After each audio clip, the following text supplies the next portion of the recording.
Thanks, Michael. It was great to get the group together. It's a short week in terms of the preparation, but once it starts, it's going to be fast and furious with the 3 games, starting with El Salvador tomorrow. A couple updates from a personnel standpoint. Christian Pulisic did not travel with the team. He will not be playing. He's listed as day-to-day.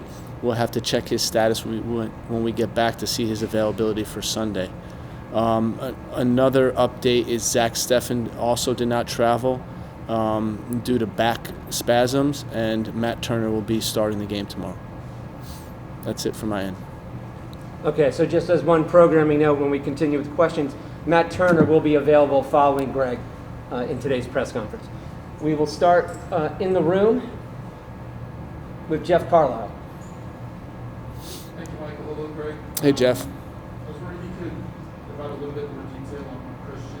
What's your assessment of his fitness level after obviously having to have that layoff?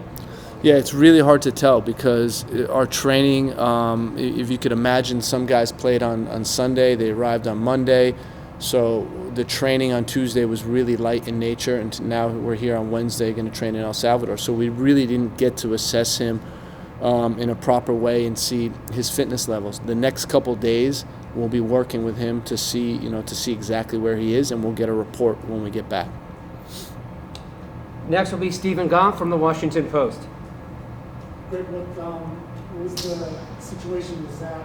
Is that something that was over the course of the past few days? Was it a late issue, or is that something he's dealt with? It just creeped up. He has dealt with something like this before last season, but it's something that just crept up on him over the last couple of days. And he woke up today and his back was extremely tight, and it was going to be really touch and go to see if he could play any part in the game.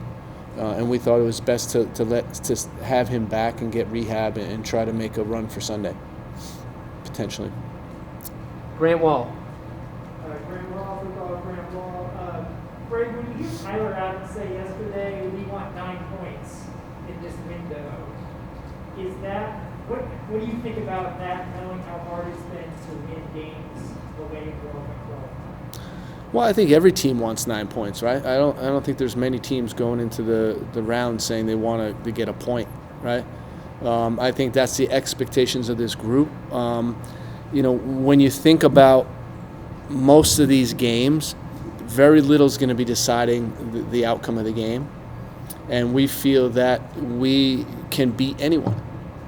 In the same sense, we could also lose to everyone, right? So for us, it's about the mental preparation, it's about the tactical preparation, and when we get in those games, competing. But I think the standard is for us to try to get 9 points in every window that we're in that has 3 games, and then the window that has 2 games, we want to get 6 points. I think that's how we're approaching it.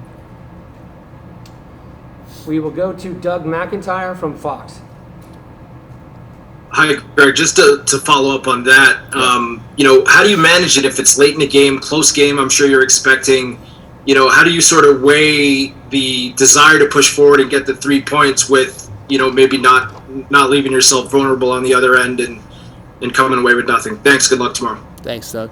I think that just depends on how the game is going, right? I mean, there's 0-0 games where you're pushing and getting chance after chance, and you may want to continue on with that. There's 0-0 games where you're under a lot of pressure and you're happy to hang on for a point. So it's really hard to predetermine that. I think the mindset of the group is to go and try to win games, whether that's home or away. We want to win games. And one thing I'll say, it's a lot easier for me to sit up here and just talk about that and say that, right?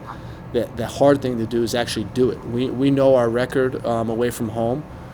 Traditionally, it hasn't been great, and we know that's something we want to improve, and we want to start tomorrow.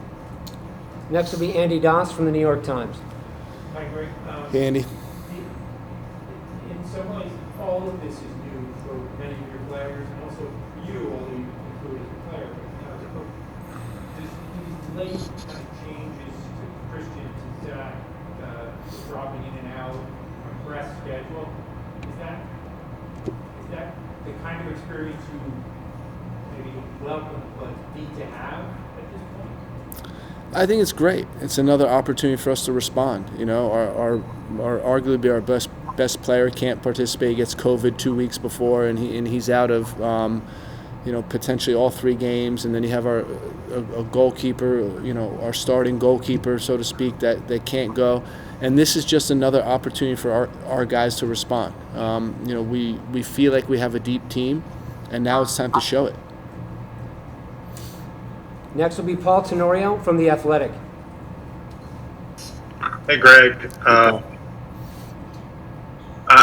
When you look back at January 2019, January camp, your first time taking over the team, and all the work that's been done to this point, how do you kind of compartmentalize all of that, and how are you thinking about finally now being in this moment, one day before the start of qualifying, and are you happy with where you brought the group from that January camp all the way to this point? Thank you. I think we've made progress as a team. I think it's a very close team, a really tightly connected team, and I think those types of things are important when you go into events like this. Grueling qualifying events where, every game is a final, so you play 14 finals. I've learned enough in this job is that you just need to keep looking forward, though, and keep trying to improve, keep trying to get better. And that's the message I say to the group. So as comfortable as we are, or as much progress as we think we may have made, we can always get better. And our job is to look back, 2 years from now and say, man, we weren't good enough 2 years ago. We always want to be getting better. We always want to be improving. We'll go to Daniel Nora from Univision. Greg, thinking of the last qualifying cycle, how much that's been part of the conversation, trying to motivate or either making aware this whole different group about the situation that they will face in the region? I think it's important that we embrace our past and we understand our past and who we are as a national team and the heritage of the U.S. national team. That's really important. But this is a different group, a different opportunity, a new opportunity, different qualifying cadence, 14 games, 3-game windows, guys that haven't participated in it before, and we're looking at it as a fresh start. And we want to, make our mark as a group, and it starts tomorrow. We'll go to Paul Kennedy from Soccer America. Thank you, Michael, and thank you, Greg. In World Cup qualifying, there'll be no VAR in CONCACAF. Can you speak a little about how you've talked to the players about how that might impact situations during the game? I could think of flags and offsides or off-the-ball incidents that otherwise might be deterred or at least reasonably sorted out with VAR. Yeah, I think that's an error. I think it's an error by CONCACAF. I'm going to speak freely and say that because, that's part of the game. VAR, I think it was great that they implemented it in Nations League and Gold Cup. And it's disappointing that it's not part of qualifying. That's where the modern game is going. We want to be right up there with the rest of the world, our region, in terms of the quality and the technology, and we need to find a way to get that done. So I'll say that's disappointing, but it's also going to be no VAR for all the teams involved. So we'll deal with it, and we'll get on with it. Next will be Ron Blum from the Associated Press. How much do you go in with your mind on the lineups for each of the 3 games, versus how much do you wait till after the first game and reevaluate? You start completely new, or do you have a plan? That's a good question, and I don't think there's any one answer to it. What I'd say is that we've prepared for these first 2 games. We have a clear plan for these first 2 games, and we have I'd say we have a plan in pencil for the 3rd game. But we're going to have to reassess after the 2nd game, see where guys are at, and prepare for the 3rd game. We'll go to Stam Steshkel. Greg, what's your level of confidence in that? Obviously, it was fantastic in the World Cup, but this first gathering was 7 months ago to the day. So, an inexperienced group, but these were very experienced guys. Yeah, so, thinking about the choice, right, Zach's out, so thinking about the choice between Ethan and Matt, and it was a difficult choice.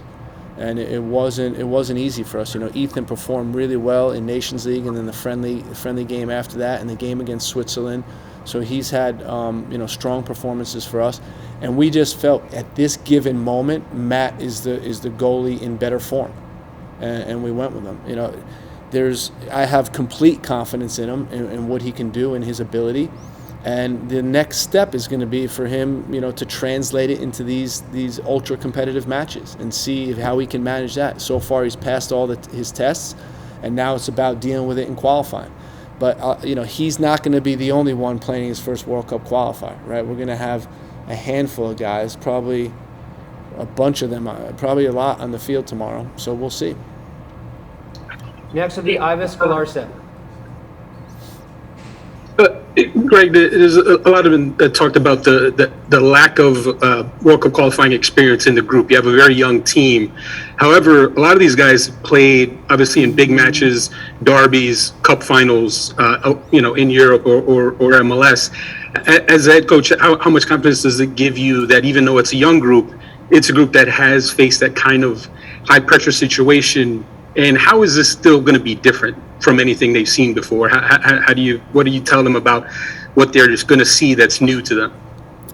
Yeah, so I think one thing that gives me confidence, if you have guys on the team that are playing for really high-level clubs and their expectation is to win every single game they're in. And I've mentioned this before. Barcelona can't lose a game.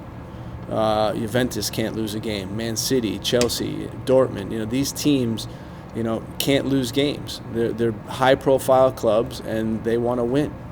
And no matter what competition they're in, they want to compete for championships in those competitions. So I think that does help. Having said that, exactly what you mentioned, this is a different animal. CONCACAF qualifying is not UEFA Champions League. It's not competing for the Premier League title. This is a different type of a game. There's a different sense of urgency in these games. And a lot of times, we have a target on our backs as the United States. And it's having to deal with that is important. Embracing the physicality, the competitiveness of these games is extremely important to be successful. And that's the main message to the guys. I think we have the quality, and now it's about, do we have the right mentality? We'll go to Charles Bone from MLSsoccer.com. Hi, Greg. I had a question for you about your adversary tomorrow, Hugo Perez, who, looking back at some previous or old rosters, he actually brought some of your current players into the youth national teams and gave them their first sort of camps and experiences. So I was wondering I know you've spoken about it before a bit, but your thoughts on his work, both as a U.S. coach years ago and now with El Salvador, and whether he was a loss to U.S. soccer in general terms when he went abroad. I wouldn't say it's a loss. I think it's a gain for the world of soccer, and I think it's a gain for an American coach going abroad and doing a good job. Hugo was a hero of mine growing up. I used to watch him play and really admired what he did on the field and his amazing technical ability and what type of player he was. It's going to be an honor to coach against him, and I think he did a great job in our youth programs. Really, I think embracing building technical players, building players that want to solve things with the ball, not only without the ball, and he also creates a good mentality within his group. One thing I can guarantee you is El Salvador is going to be ready to play tomorrow, and it's up to us to be able to match what they're bringing, if not exceed that. But Hugo, is a real plus for American coaches to go doing it abroad, and we're proud to have him as an American coach. We have time for two more. We'll start with Emily Olsen from USA Today. Hey, Greg, thanks for the time.